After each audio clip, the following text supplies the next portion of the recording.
Imagine you're lying in bed at 2 in the morning. Your eyes are wide open, and your brain is running a marathon while your body is paralyzed under the covers. You're playing back a conversation from 3 years ago, or maybe you're simulating a failure that hasn't even happened yet. You feel exhausted, like you've worked a 12-hour shift, but your to-do list for today hasn't been touched. This is the mental prison.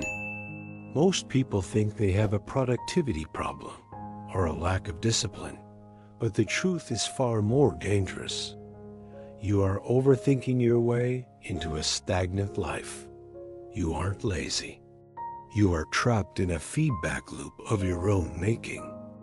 We've been conditioned to believe that more thinking leads to better results. But in reality, your mind is currently destroying your future by convincing you that preparing is the same thing as doing. Every minute you spend in these mental loops is a minute you aren't living.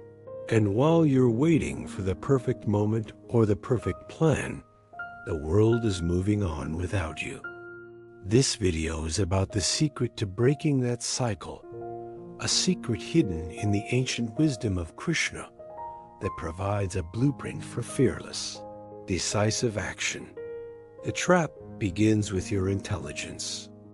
If you are a high achiever or someone with big dreams, your brain is likely your best asset, but it's also your most sophisticated enemy.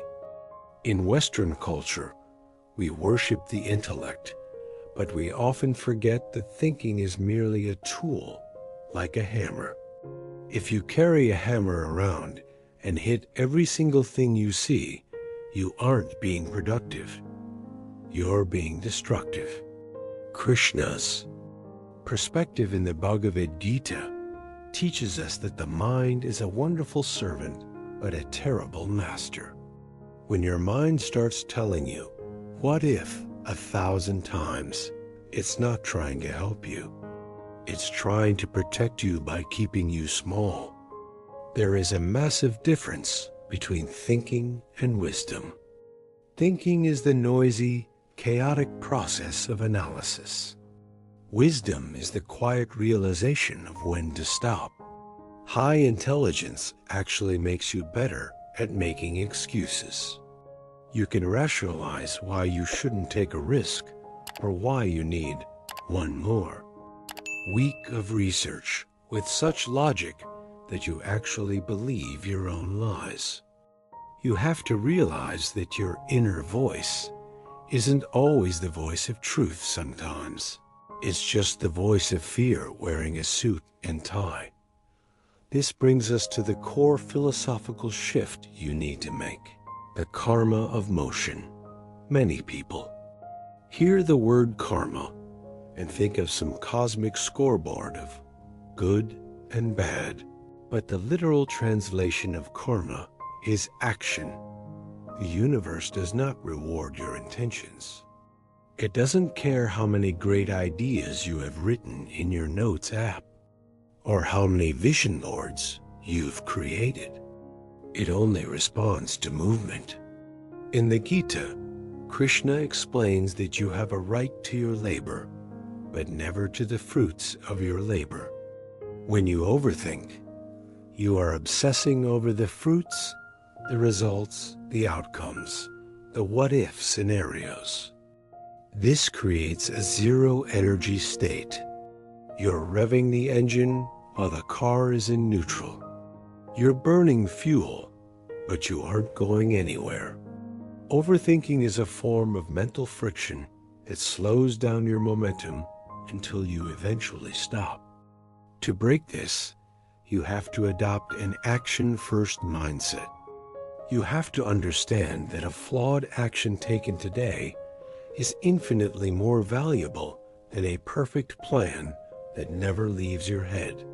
Mental loops yield zero results, whereas even a mistake yields a lesson. You are currently wasting your potential by trying to calculate the landing before you've even taken the leap that the reason we stay trapped in these mental loops isn't because we lack information.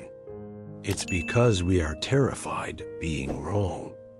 This is the perfectionist's shadow. We've been raised in a culture that penalizes mistakes from the time we're in grade school. So your brain has developed a defense mechanism. If you just think a little longer, you can avoid the pain of failure. But here is the hard truth. Analysis paralysis is actually a sophisticated form of ego. It is the arrogant belief that you can control a future that hasn't happened yet. You are trying to play a game of chess against fate, and you're refusing to move a piece until you can see 20 steps ahead. Krishna's wisdom tells us that this desire for certainty is the ultimate shackle. By wanting to be certain, you are actually becoming stagnant. You aren't protecting your future. You are suffocating it. Every time you say, "I'm just researching," or "I'm just waiting for the right timing," what you are really saying is, "I am too afraid to be a beginner." You have to reframe mistakes. They aren't failures that define your identity. They are simply data points that refine your direction. In the US market, we often hear the phrase "fail fast," but we rarely understand the spiritual weight of it. To fail fast is to live in the present. When you overthink, you are living in a non-existent future or a dead past. You are missing the only moment where life actually happens, the now. This mental time travel is why you feel so drained. Your brain is trying to solve problems that don't exist yet. Think about it. How many of the things you worried about 6 months ago actually happened? And of the things that did happen, how many did your worrying actually help you solve? Probably zero. Worrying is like paying a debt you don't even owe. It's an investment in a negative outcome. Krishna reminds Arjuna on the battlefield that his duty is to the action itself, not the anxiety of the what if. When you detach from the need to be perfect, you suddenly find the courage to be productive. You stop seeing a wrong choice as a catastrophe and start seeing it as a pivot. The most successful people in the world aren't the ones who make the fewest mistakes. They are the ones who recover from them the fastest because they didn't waste weeks thinking about them beforehand. This leads us to the reality of the gap. There is a gap between the moment an idea enters your mind and the moment you act on it. Overthinking lives in that gap. The longer that gap stays open, the more likely the inner critic is to walk in and set up shop. This critic uses logic to kill your intuition. It tells you that you aren't qualified, that the market is too saturated, or that people will laugh at you. But notice how these thoughts only appear when you are standing still. Have you ever noticed that when you are in the middle of a workout, or in the middle of a crisis, or deeply focused on a task, the overthinking vanishes? That's because action is the natural enemy of anxiety. You cannot be in your head and in the flow at the same time. The goal isn't to wait until the fear goes away to act. The goal is to act so that the fear has no room to breathe. You have to realize that your brain is a survival organ, not a happiness organ. Its job is to keep you safe and comfortable, which usually means keeping you exactly where you are. To move toward your future, you have to be willing to be uncomfortable, and that starts with closing the gap between the thought and the deed. To bridge the gap between your mental prison and the life you actually want, you need a tactical exit. Strategy. This is the 3-step breakout. The first tool is the rule of 5 seconds, a psychological emergency brake for your brain. The moment you have an instinct to act on a goal, you must physically move within 5 seconds before your brain kills the urge with what ifs. If you need to make a call, send an email, or start a workout, count 5, 4, 3, 2, 1 and move. This simple countdown shifts the gears in your mind from the analytical prefrontal cortex to the action-oriented parts of your brain. It stops the overthinking before it even starts. Next, you must implement productive worry windows. We aren't suggesting you ignore your problems, but you must stop letting them haunt you 24/7. Give yourself 15 minutes at 5 p.m. to sit with your notebook and worry on paper. Write down every fear, every risk, and every contingency.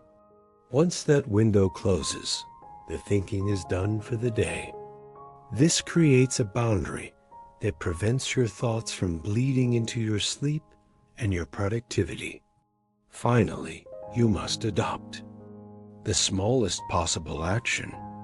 When a task feels too big, your brain tries to simulate the entire journey, which leads to paralysis. Instead, find the micro step, the one thing you can do in under 60 seconds that moves the needle. If you want to start a business, don't worry about the 5-year plan. Just buy the domain name. If you want to write a book, just write 1 sentence. These tiny wins break the seal of perfectionism and prove to your subconscious that you are a person of action, not just a person of ideas. The path to clarity is never found in a dark room with your eyes closed. It is found on the road with your boots in the mud. Krishna's final secret is that the answer you are looking for doesn't exist in the future. It is created by your movement in the present. You cannot think your way into a new version of yourself. You have to act your way there. Every time you choose to do the work instead of analyzing the work, you are reclaiming a piece of your future that overthinking tried to steal. Stop waiting for the fear to vanish. Stop waiting for the perfect plan to descend from the sky. The most successful people are simply the ones who are willing to be messy and uncertain, while everyone else was still preparing. Overthinking is a slow poison that convinces you that staying still is safer than moving. But the greatest risk of all is waking up 10 years from now in the exact same spot because you are too afraid to make a mistake. Break the loop today. Choose one thing you've been overanalyzing and take the smallest, messiest step toward it right now. Action is the only thing that clears the fog. The world doesn't need more thee.